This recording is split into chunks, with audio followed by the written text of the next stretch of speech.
ভোলা রে তোরে চাই কি ভোলা রে নদী কীর্তন খোলা রে তোরে চাই কি ভোলা রে তো তুই কিনারে আসার বসত গড়ি চিরকাল তো তুই কিনারে আসার বসত গড়ি চিরকাল ধন্য খাল এই দিনে বরিশাল ধন্য খাল এই দিনে বরিশাল। বাংলাদেশের দক্ষিণে অবস্থিত বৃহত্তর বরিশাল অঞ্চল, শতগুণী মানুষের জন্ম ও বেড়ে ওঠা, বাংলার শস্য ভাণ্ডার খ্যাত এই বরিশালে। বরিশালে জন্মগ্রহণ করে বেড়ে ওঠা কীর্তিমান ব্যক্তিদের মধ্যে দার্শনিক আরজালি মাতুব্বর অন্যতম। দূরদৃষ্টিসম্পন্ন যুক্তিবাদী দার্শনিক আরজালি মাতুব্বরের জন্ম বরিশাল জেলার চরবাড়িয়া ইউনিয়নের লামছড়ি গ্রামে। তিনি 1307 বঙ্গাব্দের 13 পৌষ মোতাবেক 1900 সালের 17 ডিসেম্বর কৃষক পরিবারে জন্মগ্রহণ করেন। তার পিতার নাম ইমতাজ আলী মাতুব্বর এবং মায়ের নাম রবেজান বিবি।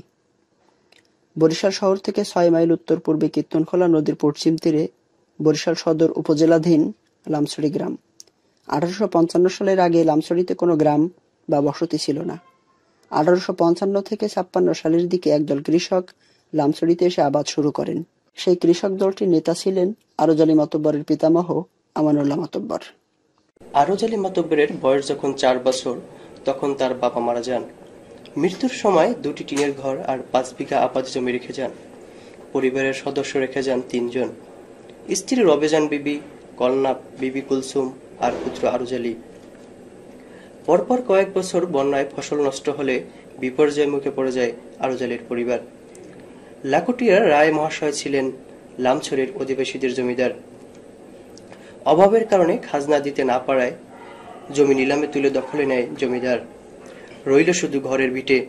ধার কর্জ করে সংসার চালাতে গিয়ে এক পর্যায়ে বাধ্য হয়ে রবেজান বিবি জনার্দন মহাজনের কাছ থেকে চড়া সুদে ঋণ নেন। খাজনা না পেয়ে পরের বছর মহাজন টিনের ঘর নিলাম করে খুলে নিয়ে যায়।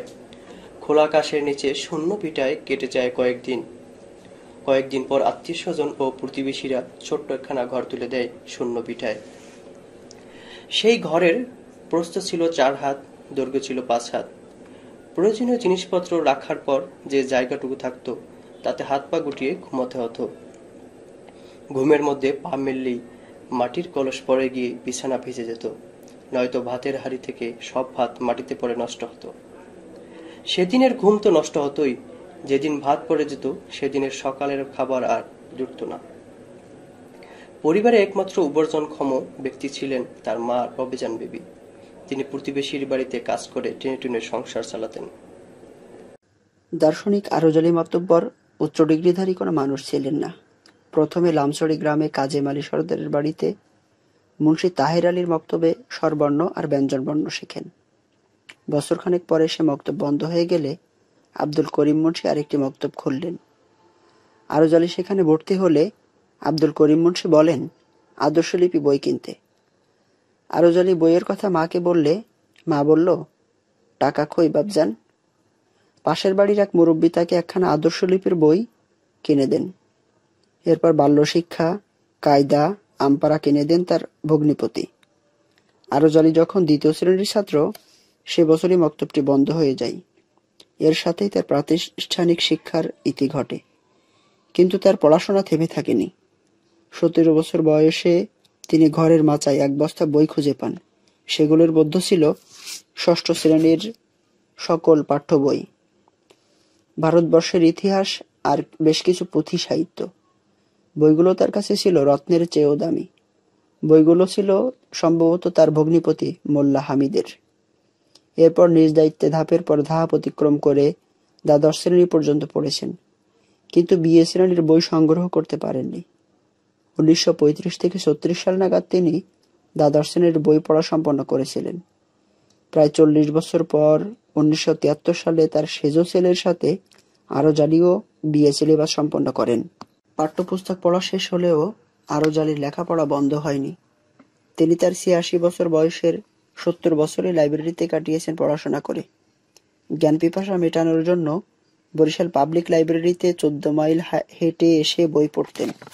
বিএম কলেজের দর্শনের শিক্ষক কাজী গোলাম কাদের তার শেখার প্রতি আগ্রহ দেখে কলেজের লাইব্রেরি থেকে বই ধার নেওয়ার ব্যবস্থা করে দেন। আরজ আলী জ্ঞান বিজ্ঞানের বই সংগ্রহ করে পড়তে শুরু করেন। কারিগরি শিক্ষার বইয়ের সংখ্যা ছিল বেশি। এ সময় তিনি ভূমি জরিপের কাজ, কাঠ ও রাজমিস্ত্রির কাজ শিখেন ও ইলেকট্রনিক্স নিয়ে অনুশীলন করেন। তিনি একাই তৈরি করেছেন কৃত্রিম পাখা, যা বিদ্যুৎ ছাড়াই চলবে। এছাড়াও তিনি জীবনে অনেক কাজ শিখেছেন ও করেছেন। বাঁশ দিয়ে জলকল তৈরি, কাপড় বোনা, মাছ ধরার জাল বোনা, চিত্রাঙ্কন, সিলিং ফ্যান তৈরি, ডায়নামো তৈরি ও জলঘড়ি নির্মাণ সহ আরো অনেক কিছু। লেখাপড়া তিনি স্কুল কলেজে না গিয়া বাইশে বয়সে তার নিজের চেষ্টায় শেষ পর্যন্ত মনে করেন আমার ভাই বিএ পাস করছে, হ্যাঁ, তখন তার বই নিয়েও সে পড়ছে, ছেলের বই নিয়ে সে পড়িয়া সে কিন্তু বিএ পাস করছে। আর এমনি কি কলেজ জানে রে, বিএম কলেজ, বিএম কলেজে গেছে, পরে নাই মানে বিএম কলেজের লাইব্রেরিতে গেছে, হ্যাঁ বিএম কলেজের লাইব্রেরিতে গেছে, লাইব্রেরি কি পাবলিক লাইব্রেরি, ওইখানে গিয়ে সে মনে করেন লেখাপড়া করছে। যত বই আছে তার মনের মতো বই, সম্পূর্ণ বই নিয়ে আসতো, এক সপ্তাহ পড়তো আর তার নোট করতো, তার কাজের জিনিসগুলা নোট করে রাখতো। দেখতাম আর কি আমরা, অত তো ছোট সময় অত বুঝি নাই, তো ওইগুলো নোট করিয়া তার সে যে বই লেখছে, তার কোন জায়গায় কোন কথাটা লেখছে, কার বই থেকে লেখছে, কে লেখছে, লেখক, এবং বইয়ের পাতা পর্যন্ত সে উল্লেখ করে দিয়েছে, তাকে কেউ না ধরতে পারে, বুঝছেন। শৈশরেতে ছিলেন আরজ ভিখারির ছেলে, তবু টাকার চেয়েও বাসতেন ভালো একখানা বই পেলে। লেখাপড়ায় মন ছিল তার, ছিল অনেক আশা, থাকার মতো ঘর ছিল না, ছিল ভাঙা বাসা। সেই বাসাটির প্রস্থ ছিল 4, দৈর্ঘ্য 5 হাত, শুতে গেলে ঘুমের ঘরে ভাতের হাড়ি কাত। দুঃখের কথা শেষ নয়, আরো কথা বলছি, পায়ে লেগে পড়ে যেত জলে ভরা কলছি। ভিজে যেত কাতা বালিশ, ভিজে যেত সবই, শুকিয়ে নিত আবার যখন উঠত খোদার রবি। 1311 সালে মরে গেল তার বাবা, আরজ আলীর জীবনে আরো দুঃখের থাবা। তবু দুঃখে কষ্টে কাটাতে লাগলো দিন। মা ছিল তার ধার্মিক রামণী, আরজ ছিল মোমেন। একদিন ক্লান্ত দুপুরে ভাবে মনে মনে, বসে গাছের নিচে, লেখাপড়া না করিলে জীবনটাই মিশে। তাই আরজ আলী লিখতে পড়তে চায়, কিন্তু কোথায় পাবে বই খাতা তার দুঃখিনী মায়ে। বাড়ির পাশে রহিম চাচা যান, আরজকে বলে, ওহে বাঁচা ধন, এই নাও তোমায় দিলাম একখানা আদর্শ লিপি বই। সেদিন আরজ এত বেশি হলো খুশি, আনন্দে করল হইচই। বইটি নিয়ে নাচতে নাচতে গেল সবার বাড়ি, যেন আজ ঈদের দিন তারিখ। 1339 সালের বুধবার সকাল 10টার পরে মা গেল তার মরে। মায়ের স্মৃতি রাখার তরে ক্যামেরা সে করে। ছবি তোলা হারাম নাকি মুসল্লিরা বলে, জানাজা না দিয়ে তারা সবাই গেল চলে। সেদিন পচে গলে যাবে লাশ, তবু কাটলো না কেউ ঝাড়ের বাঁশ, দিল না কেউ মাটি, আসলো না কেউ স্বজন হয়ে করতে কান্নাকাটি। কারণ মুসল্লিরে খেপা, তাই জানাজা ছাড়া তার মায়ের লাশ একাই দিল মাটিতে চাপা। সেদিন আরজ করিলেন পণ, ধর্মের গোড়া কোথায় দেখবো আমি যতদিন থাকবে জীবন। 1339 বঙ্গাব্দে তার মা মারা গেলে তিনি বরিশাল শহর থেকে ফটোগ্রাফার এনে মৃত মায়ের ছবি তুলেছিলেন। ছবি তোলা হারাম বলে মুন্সি মৌলবী ও মুসল্লিরা জানাজা ও দাফন না করেই চলে যান। বাধ্য হয়ে জানাজা ছাড়াই তার মাকে মাটি দেন। এ ঘটনা আরজ আলীর ধর্মীয় গোড়ামি ও কুসংস্কারের বিরুদ্ধে দ্রোহী হয়ে ওঠার পিছনে কাজ করেছিল। অতঃপর তিনি ঈশ্বরে বিশ্বাস হারিয়ে বিজ্ঞানে আস্থা খুঁজে পান। তার বয়স যখন 30-32 বছর, তখন ওনার মা মারা যায়। ওনার মা মারা যাওয়ার পরে গ্রামের যারা মুসল্লি আছে এরা জানাজা মাটি দিতে দেয় না, কারণ উনি বরিশাল থেকে ক্যামেরা এনে ছবি তুলছিল। তো মরা মায়ের ছবি তোলা হারাম, এই ফতোয়া জারি করলো গ্রামের মুসল্লিরা, এমনকি চরমনায়ের হুজুররাও, যে তারা বললো যে আরজ আলীর মায়ের কেউ জানাজা মাটি কেউ দেবা না, দিলে এক ঘরে করা হবে। তখন এক ঘরে প্রথা ছিল, ওই ভয়ে কেউ মাটি দেয় না। হ্যাঁ, তারপরে না কেউ পরে নাই। তারপরে উনি নিজে গর্ত করে পরনে যে কাপড় চোপড় ছিল ওই দিয়ে চাপা মাটি দিয়ে রাখছে, এবং তখন থেকে উনি দ্রোহী হয়ে উঠলো। এবং ভাবলো বা বলল যে ছবি তুলে আমার মা তো কোনো পাপ করেনি, পাপ হয়তো আমি করছি, আমি ছবি তুলছি, এখানে তো আমার মায়ের কোনো সম্মতি ছিল না, তাই কেন সে মাটি পাবে না। তারপর থেকেই সে মানে উল্টা লাইনে, মানে এই দার্শনিকতার লাইনে। পৈতৃক পেশা কৃষিকাজ দিয়ে তার কর্মজীবন শুরু হয়। কৃষিকাজের অবসরে জমি জরিপের কাজ করে আমিনি পেশায় দক্ষতা অর্জন করেন। যদিও ছোটবেলায় তিনি বাঁশ দিয়ে জলের কল বানিয়ে বিক্রি করতেন, তবে তিনি জমি জরিপের কাজ করতেন বিনামূল্যে। না না, তার আয় কি ছিল? আরজলি মাতব্বর 1329 বঙ্গাব্দের 29 অগ্রহায়ণ 13 বছর বয়সে লালমন্নেসাকে বিয়ে করেন। তাদের ছিল 3 মেয়ে 1 ছেলে। পরবর্তীতে তিনি পাশের গ্রামের আব্দুল করিম মৃধার মেয়ে সুফিয়াকে বিয়ে করেন। এই সংসারে তাদের 4 মেয়ে ও 2 ছেলে ছিল। সংসার জীবনে তিনি ছিলেন 10 সন্তানের জনক। আরজলি মাতব্বর ছিলেন খুবই সংস্কৃতি মনা ও হাসি খুশি মানুষ। পরিবারের সকল সদস্যদের নিয়ে তিনি গান সহ বিভিন্ন সাংস্কৃতিক অনুষ্ঠানে যোগদান করতেন। উপরে আমার মনে নাই উপরে দেশে করে, কিন্তু সে আনন্দ ফুর্তিটা খুব পছন্দ করতো। সে যদি কোথায় ও গান বাজায় যাইতো, আমার এমনকি তার পুতের বউ, ছেলের বউ, তাদেরকেও নিয়ে যাইতো। ছেলের বউ খুব আনন্দ করতো। আপন মেয়ের চাইতে তার বউদেরকে ভালোবাসতো বেশি। সবাইকে নিয়ে সে ওইখানে যাইতো। আরজলি জ্ঞান বিতরণের জন্য নিজের টাকায় গড়ে তুলেছিলেন আরজ মঞ্জিল পাবলিক লাইব্রেরি। পরপর 3 বার তার সংগ্রহের বই ঝড়ে উড়িয়ে নিয়ে গেলেও তিনি বই সংগ্রহ থেকে বিরত হননি। শেষবার সাইক্লোনে যখন তার শতাধিক বই নদীতে ভেসে যায়, তখন তিনি বলেছেন, মাতৃবিয়োগেও এত বেদনা পাননি, বই হারিয়ে যত বেদনা পেয়েছেন। এ কারণে তিনি ইট সিমেন্টের পাকা লাইব্রেরি ভবন নির্মাণ করেন, যাতে বন্যা বা ঘূর্ণিঝড়ে বইয়ের কোনো ক্ষতি না হয়। তার হাতে তৈরি লাইব্রেরি ভবনই আজও আরজ মঞ্জিল পাবলিক লাইব্রেরি হিসেবে চলমান রয়েছে। মৃত্যুর আগে তিনি লাইব্রেরির জন্য বেশ কিছু টাকাও রেখে যান, যেন টাকার অভাবে লাইব্রেরিটি বন্ধ হয়ে না যায়। আরজলি মাতব্বরের রচিত পাণ্ডুলিপির সংখ্যা 11টি, মতান্তরে 15টি। এর মধ্যে তার জীবদ্দশায় প্রকাশিত হয়েছিল 4টি বই। বইগুলো হলো সত্যের সন্ধানে, সৃষ্টির রহস্য, অনুমান ও সরলিকা। এছাড়াও বাল্য সোপান, ক্ষেত্রফল পুস্তক, পুঁথিগান ও ভিখারির আত্মকাহিনী তার উল্লেখযোগ্য রচনা। আরজলি মাতব্বর প্রশ্ন করতে ভালোবাসতেন। শুধু প্রশ্ন করে ক্ষান্ত হননি, সেগুলোর উত্তর সন্ধানের চেষ্টা করেছেন। মানুষের জীবন ও প্রকৃতি সম্পর্কে তার মনে কৌতূহল বা কোনো রকম প্রশ্নের উদয় হলে তিনি বস্তুবাদ বিষয়টা নিয়ে নড়াচড়া করতেন। বই থেকে প্রাপ্ত জ্ঞান এবং নিজের অভিজ্ঞতার সমন্বয়ে তিনি নিজস্ব চিন্তার জগৎ তৈরি করতেন। কোন লোক যদি জলের গহীনে ডুবে হারায়, না থাকে তার খবর, পচে গলে নষ্ট হয়ে যায়, না দেয়া হয় কবর, তবে মনকির নকির 2 ফেরেশতা করবে তাদের কি ব্যবস্থা? গুনাহ হবে মাপ, গুনাহই যদি মাপ হবে, সর্বলোকে এই ভেবে জলে দিত ঝাঁপ। শুনেছি মানুষ মরণের শেষে রুহু চলে যায় আল্লাহর আরশে, রুহুর হয় বিচার, তবে আরজালি কবর পাকা করায় অসুবিধা কি তার? আরজলি মাতব্বর শুধু একজন দার্শনিকই ছিলেন না, পাশাপাশি তিনি ছিলেন একজন কবি। তার একমাত্র কাব্যগ্রন্থ সিজের ফুল তার মৃত্যুর পর প্রকাশিত হয়, তবে তিনি কাব্যগ্রন্থটি লিখেছেন 1933 সালে। দার্শনিক আরজলি ও কবি আরজলি দুটি ভিন্ন সত্তা। কবি আরজলি দার্শনিক আরজলি থেকে সম্পূর্ণ বিপরীত।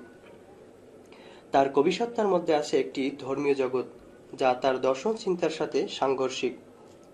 কবিতার জগতে এসে আস্তিকতাপন্থী আধ্যাত্মিক জগৎটি মনের আনন্দে ধারণ করেছেন। এই গ্রন্থের নামকরণ সম্পর্কে তিনি গ্রন্থের ভূমিকায় লিখেছেন, শীষ একটি বৃক্ষের নাম, সাধারণত ইহাকে সেউজ গাছ বলে। এই গাছে কখনো ফুল হয় না। শীষ গাছে ফুল হওয়া যেরূপ অসম্ভব, আমার মতো 1321 সনে পাঠশালায় 2য় শ্রেণী পর্যন্ত শিক্ষিতের কবিতা রচনাও সেরূপ অসম্ভব।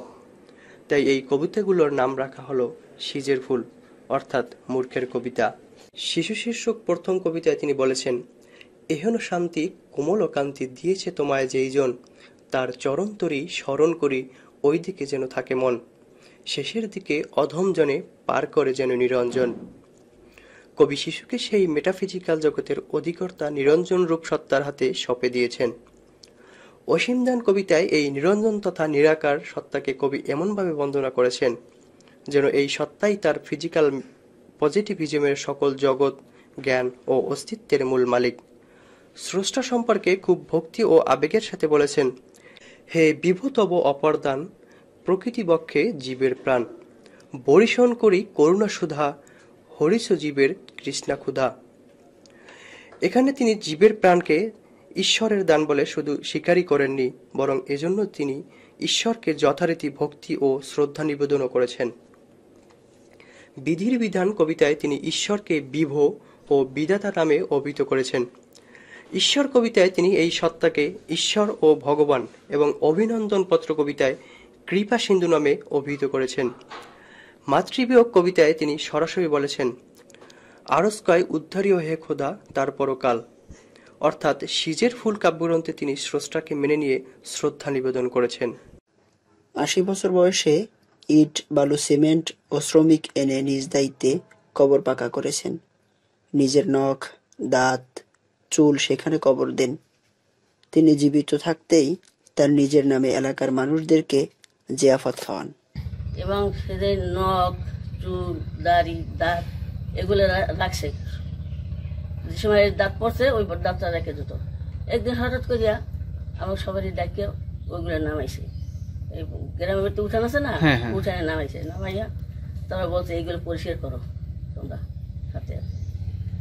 পরিষ্কার করে তারপর তো জিজ্ঞেস করলাম, এই যে কবর বান্ধাইছে, এই কবর কিন্তু নিচে ফ্লোর রাজমিস্ত্রি বান্ধায় নাই, নিজে হাতে বানছে। এরা চায় না এইগুলো করতে, এত নাকি পাপ হয়। সে তার পাপের নিজ হাতেই কবর করছে। তখন ওইগুলো একটা বয়ম আছে, তোর বয়মের ভিতরে সব ধুয়ে টুয়ে সুন্দর পরিষ্কার করে ওই বয়মটা আজও আছে। এই বয়মের ভিতরে ওইগুলো, তো ওই দিয়ে তার কবর। এই গোরস্থানটা সে নিজেই পাকা করছে। ওই সাইডটা অনেক মিস্ত্রি গাছছে, ভিতরটা নিজে পাকা করছে। ভিতরটা মিস্ত্রি করতে চায় না কারণে নিজেই ভিতরটা পাকা করছে। নিজে ভিতরে পাকা করে নিজে কিছু নখ, চুল, দাড়ি অনেক কিছু তার ঘটির ভিতরে রাখা ওইটার দুইটা ঢাকনা বানাইছে। একটা বানাইছে উপরে কবরের নাম, আর একটা করছে উপরে ঢাকনার। ওটা সম্পূর্ণ নিজের তৈরি, অন্য লোকে কেউ করেনি। এটা সম্পূর্ণ নিজেই করছে। এলাকার মানুষের সাথে তার সম্পর্ক ভালো ছিল, মানুষজনও তাকে ভালোবাসতেন। যখন তিনি লেখালেখি শুরু করেন তখন কেউ কেউ তাকে প্রত্যাখ্যান করতেন, কিন্তু কেউই তার সামনে কিছু বলতো না।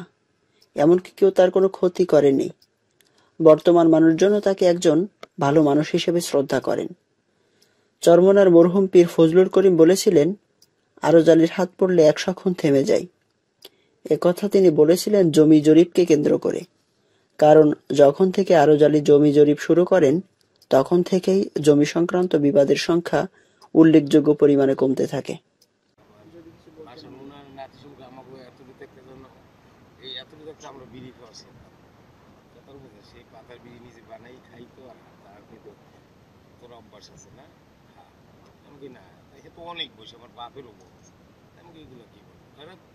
যদি এটা মজা না লাগে তোর তো কিছু খাইতে ভালো লাগবে না, আমার কথাও ভালো লাগবে। আমার দেখে তুই সরিয়ে যাবি, আমি টানতেছি, তোর খারাপ লাগবে, ঠিক আছে। আর এই বিভিন্ন দেখতাম আর তো উনি সার্ভেয়ার ছিল, উনি নিজে হাইটে পার মাপ দিয়ে বলতো এখানে এত এখানে খোঁজগার উনি ফিতে টানাইতো। আর ওই যদি দেখতাম একটা নৌকো এখানে রওনা করতে এখন ওই নৌকোটা এখান থেকে সাইডে ওই পর্যন্ত গেছে, মানে নদীর পার থেকে 2 সরছে, এত উনি ওই নৌকো। আমার সেন্সে ওনার ভালো দিক দেখছি যে সার্ভেয়ার চলাচল মানুষকে উপদেশ দেওয়া, সালিসি ব্যবস্থায় যাওয়ার পরে কোনো টাকা পয়সা খাইতো না, একটা লিগাল সালিসিতে বাপের নিজের ছেলেকেও দেখছি অনেক সময়, তার নিজের ছেলেকেও অনেক সময় করছে যে তোর এটা অন্যায় কথা। কোনো জমি সংক্রান্ত বিষয়ে মাপতে গেলে অনেক শহরের সম্পত্তি আছে না, যে মাপতে গেলে বেশি থাকে। ওনার ভিতরে হিগে নিত না। উনি আর রহমান বিশ্বাস যে প্রেসিডেন্ট ছিল, তার ভাই দুজনে ছিল এলাকা বড় সার্ভেয়ার, কিন্তু তার ভিতরে উনি ছিল একটা উন্নত, কোনো পয়সার লোক ছিল।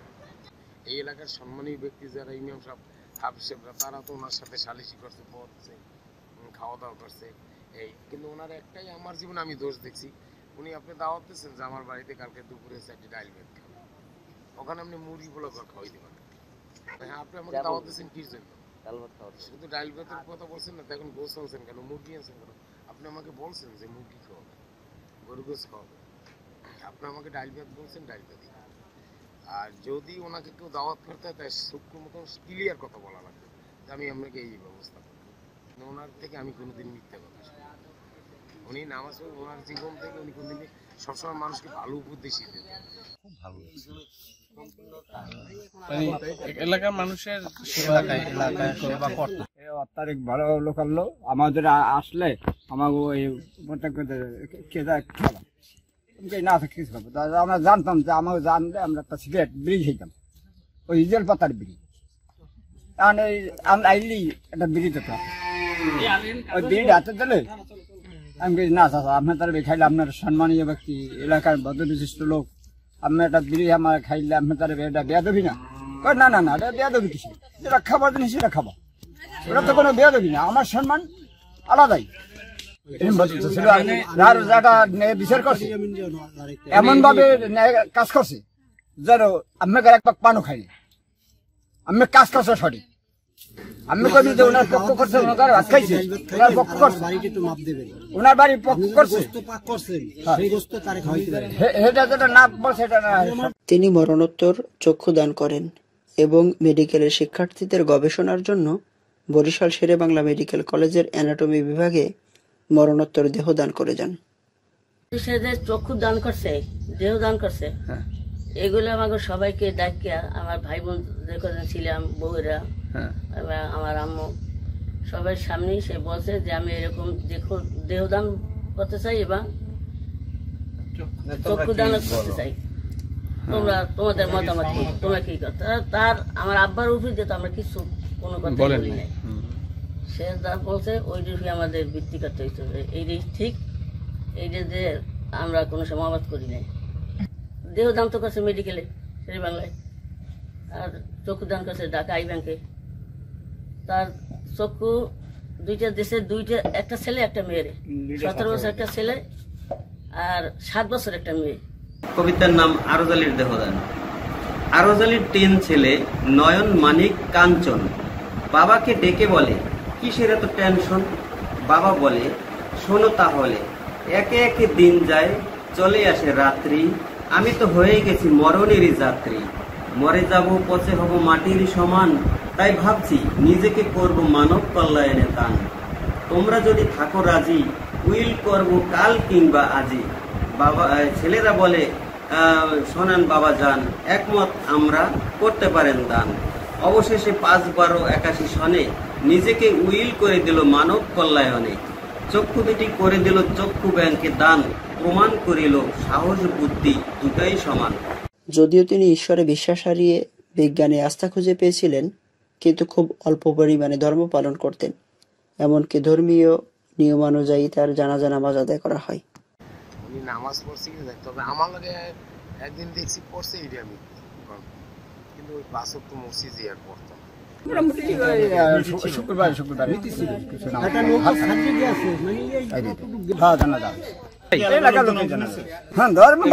শেষ পর্যন্ত রোজার আসামে রোজা থাকা আবার কিসের না খাই থাকা না কিসের খাবার জিনিস খাইবে না, না খাইবে। হ্যাঁ, শুক্রবার নামাজ পড়তো। আর সম্মান, আপনার 10 জন আসেন, এই মেহমান আসছেন, সম্মান এভাবে তা অপমান হবেন। এই 10 জনের সাথে গেছে নামাজ পড়ি এমনি না। তিনি বাংলা একাডেমির আজীবন সদস্যপদ লাভ করেন 1985 সালে। 1978 সালে বাংলাদেশ লেখক শিবিরের হুমায়ুন কবির স্মৃতি পুরস্কার ও 1982 সালে বাংলাদেশ উদীচী শিল্পী গোষ্ঠী বরিশাল শাখার সম্মাননা লাভ করেন। বিজ্ঞান চেতনা পরিষদ প্রতি বছর তার স্মরণে আরজ আলী মাতব্বর স্মারক বক্তৃতার আয়োজন করে থাকে। 1392 বঙ্গাব্দের 1 চৈত্র মোতাবেক 1985 সালের 15 মার্চ 86 বছর বয়সে বরিশাল শেরেবাংলা মেডিকেল কলেজ হাসপাতালে শেষ নিঃশ্বাস ত্যাগ করেন বাংলার সেরা দার্শনিক আরজ আলী মাতব্বর। দার্শনিক আরজ আলী মাতব্বর মৃত্যুবরণ করলেও তার বলা কথাগুলো আজও আমাদের মাঝে রয়ে গেছে। তার উল্লেখযোগ্য উক্তিগুলো হলো, বিদ্যা শিক্ষার ডিগ্রি আছে, জ্ঞানের কোনো ডিগ্রি নাই। জ্ঞান ডিগ্রিবিহীন ও সীমাহীন, সেই অসীম জ্ঞান অর্জনের মাধ্যম স্কুল, কলেজ কিংবা বিশ্ববিদ্যালয় নয়, তা হচ্ছে লাইব্রেরি। একটি বই পড়তে আমাকে হাঁটতে হয়েছে 14 মাইল। অন্ধবিশ্বাস ও কুসংস্কারকে আমি ঘৃণা করি পুরুষের মতো, আদর করি মানবতার। লাইব্রেরি অমানুষকে মানুষ বানাতে পারে, পারে অন্ধবিশ্বাস ও কুসংস্কার দূর করতে। বিশ্ব মানবতাবাদ হোক মানব ধর্ম। মসজিদ, মন্দির কিংবা গির্জা নয়, লাইব্রেরি আমার তীর্থস্থান। কোনো ব্যক্তি যদি একজন ক্ষুধার্তকে অন্নদান ও একজন পথিকের মাল লুণ্ঠন করে ও অন্য কাউকে হত্যা করে, অথবা একজন গৃহহীনকে গৃহদান করে এবং অপরের গৃহ করে অগ্নিদাহ, তবে তাহাকে দয়া মায়া বলা যায় না। সকল মতামতের প্রতি শ্রদ্ধাশীল হওয়ার ব্যাপারে তিনি বলেন, জ্ঞান চর্চার ক্ষেত্রে শুধু আপন বিশ্বাসী নয়, সকল মতামতের প্রতি শ্রদ্ধাশীল হওয়া উচিত। সকল ধ্যান ধারণা সম্পর্কে সাম্যক জ্ঞান লাভ করা দরকার প্রতিটি জ্ঞান পিপাসু মানুষের। শুধু সীমাবদ্ধ পরিমণ্ডলে আবদ্ধ হলে চলে না, সীমানাকে অতিক্রম করে যেতে হবে ক্রমান্বয়ে। এর মধ্যেই ক্রমশ অতিক্রম করা যাবে নিজেকে। বরিশাল সদর উপজেলার চরবাড়ি ইউনিয়নের লামছড়ি গ্রামে নির্মিত হয়েছে আরজ-আলী মাতব্বর স্মৃতি জাদুঘর। দার্শনিক আরজ-আলী মাতব্বরের বসতভিটাকেই জাদুঘর হিসেবে ঘোষণা করা হয়েছে। সরকার এটা সংস্কার করিয়া ওই সাইনবোর্ড দিয়েছে, এই পর্যন্তই এখন মানে দার্শনিক জায়গা হিসেবে এরকম একটা ই করছে। এখন এই ঘরে প্রবেশ করা মানে চাবি তো আমার কাছে ভিতরে কিছু নাই, ভিতরে কিছু নাই, ভিতরে থাকবে তার ব্যবহৃত মালামাল সব থাকবে এখানে। মানে সেইগুলো এখন বর্তমানে কোথায় আছে? এটা আমার বাসা শহরে।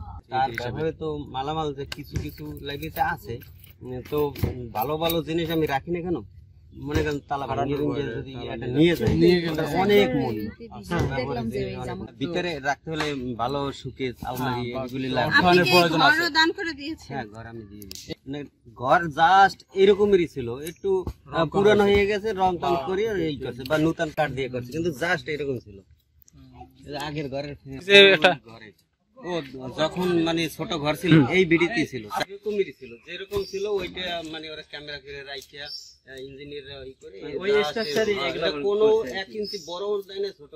মানব কল্যাণ ও বিশ্বধর্ম আদর্শে উদ্বুদ্ধ হয়ে তিনি দরিদ্র ও মেধাবী ছাত্রছাত্রীদের জন্য বৃত্তি প্রদান, পাঠাগার প্রতিষ্ঠা ও রচনা প্রতিযোগিতার ব্যবস্থা করেন।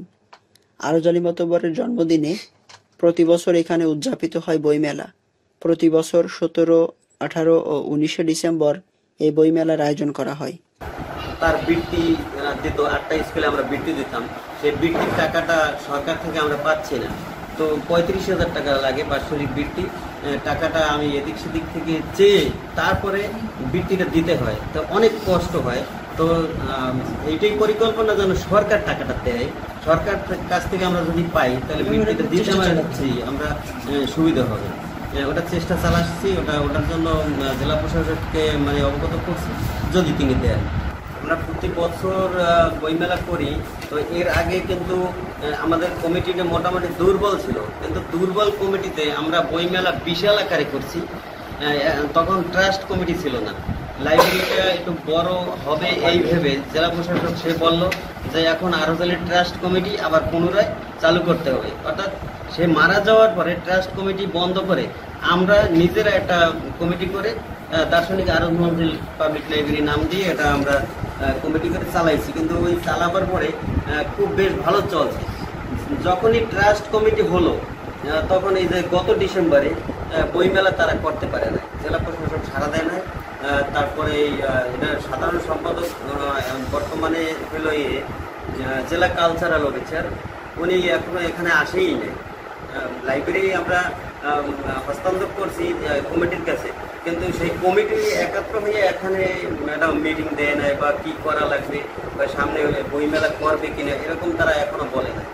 যেহেতু আমার ক্ষমতাটা কমে গেছে, আমি সাধারণ সম্পাদক এখন না, তো তার নাতি হিসেবে যতটুকু আর কি মাতব্বরি করি, তাতে আমি বলতে পারি না যে বিশাল আকারে হবে না হবেই না, এটা বলতে পারি না। তবে ছোট করে করলেও আমরা করব, ব্যক্তিগত উদ্যোগে করলেও তার জন্মদিন আমরা পালন করব ডিসেম্বরে 17, 18, 19। বরিশাল শহর থেকে 6 মাইল উত্তর পূর্বে অবস্থিত লামছড়ি গ্রাম। নৌ ও সড়ক পথের মাধ্যমে এখানে আসা যাওয়া করা হয়। এত বড় মাপের একজন দার্শনিক, বিশ্বজোড়া যার খ্যাতি, তার গ্রামে যাওয়ার যাতায়াত ব্যবস্থা খুবই খারাপ। শহর থেকে বের হওয়ার পরের রাস্তার বেহাল দশা। রাস্তার অবস্থা এতই খারাপ, কখনো কখনো গাড়ি থেকে নেমে কিছু পথ হেঁটে পার হতে হয়। হ্যাঁ, আমাদের পরিকল্পনা আছে, যেমন লাইব্রেরিটা তার মূল ভবনটা অতটুকুই থাকবে।